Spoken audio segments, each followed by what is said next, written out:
Siap. Siap. Wah.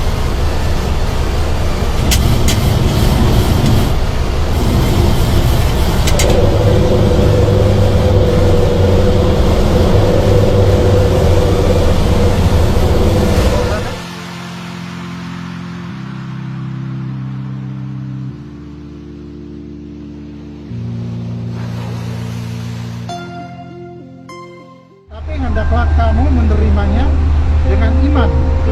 Ingatlah dan percaya bahwa tubuh Tuhan kita Yesus Kristus telah dipecah-pecahkan sebagai harga penebus dan untuk menyelamatkan kita. Amin.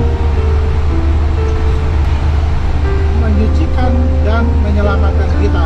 Amin.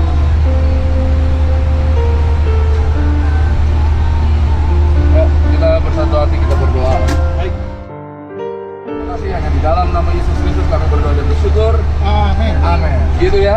Pagi hari ini kita bertiga lagi tugas harus tetap beribadah, mengadakan perjamuan kudus. Itu mengenang akan kematian Yesus Kristus di tahun yang lalu di kayu salib.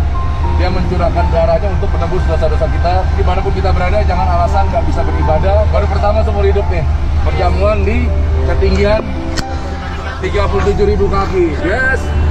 Nah, kenapa kita bikin ini? Semakin dekat ke surga nih. Surga udah deket nih tuh. Nah, ini di luar pemandangannya kita lagi awannya cerah.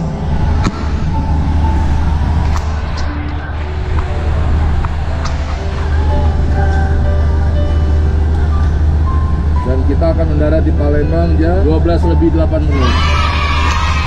Saya juga mau curhat nih mengenai hamba-hamba Tuhan. Yesus pasti sedih ya, anak-anaknya pada saling menyerang. Ampuni kami ya anak-anakku yang pada ikut. Sebabnya apa? Dari manakah datangnya sengketa dan pertengkaran di antara kamu? Bukankah datangnya dari hawa nafsu saling berjuang di dalam tubuhmu? Kamu mengingini sesuatu tapi kamu tidak memperolehnya, lalu kamu membunuh, kamu iri hati, kamu tidak mencapai tujuanmu, lalu kamu bertengkar dan kamu berkelahi. Kamu tidak akan memperoleh apa-apa kecuali membuat orang semakin bingung. Ampuni kami yang suka kurang ajar. Kami ini hanya hamba-hambamu. Kalau pendeta, pastor itu hanya status. Tapi yang terpenting kita bisa menjadi contoh bagi orang lain.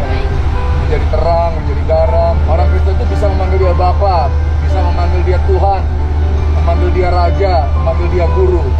Nah, kalau kita memanggil dia Tuhan, berarti kami ini adalah hamba-hambamu. Kalau hamba itu nggak punya hak, hamba itu jongos, kacung, dan jadi hamba itu harusnya saling merendahkan diri. Kita panggil dia Guru, berarti kita murid. Murid mau belajar apa yang Tuhan ajarkan kepada kami sewaktu di dunia. Kita semua hamba Tuhan nih, Pak Alesi juga hamba Tuhan, Sarah juga. Ya kalau hamba kita harus tahu diri lah kepada Tuhan kita. Udah diselamatin, udah dikasih rezeki yang banyak, dikasih berkat, dikasih kesehatan. Dong harusnya kita mau balas Tuhan pakai apa?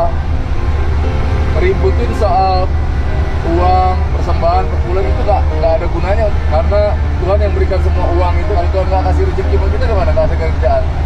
Hidup dengan penuh sukacita karena ada tertulis kita hidup bukan karena roti aja, tapi karena iman. Iman dan firman ya Pak ya. Materi itu bisa dicari, tapi damai sejahtera itu susah dibeli. Bagaimana hari ini saya bisa menyenangkan hatimu? Itu aja. Masalah, persoalan, banyak godaan ya. Apalagi kerjaan kayak gitu nih Pak Lesi. Godaannya salah satu untuk pilot adalah ini nih yang baju merah di tengah-tengah. Karena ya kita niatnya berusaha supaya selalu dalam track dan koridor yang benar. Karena doa istri, doa anak, itu doa ibu. Ampuni kami, hamba-hambamu yang lagi bersih tegang, mudah-mudahan semuanya cepat sadar, cepat insaf, dan tidak terjadi lagi. Firman Tuhan itu jangan dibuat untuk menyerang, jangan dibuat untuk cari duit, mengolok-olok orang lain. Lakukanlah panggilan masing-masing sesuai dengan apa yang diberikan kepada kita ya. Di hari Jumat Agung, dia mati jam 12 sampai jam 3 siang. Waktu kejadiannya langit gelap, tirai Allah terbelah dua. Sudah Yesus minta anggur asam itu, berkatalah ia, sudah selesai, it is done. Lalu ia menundukkan kepalanya dan menyerahkan nyawanya.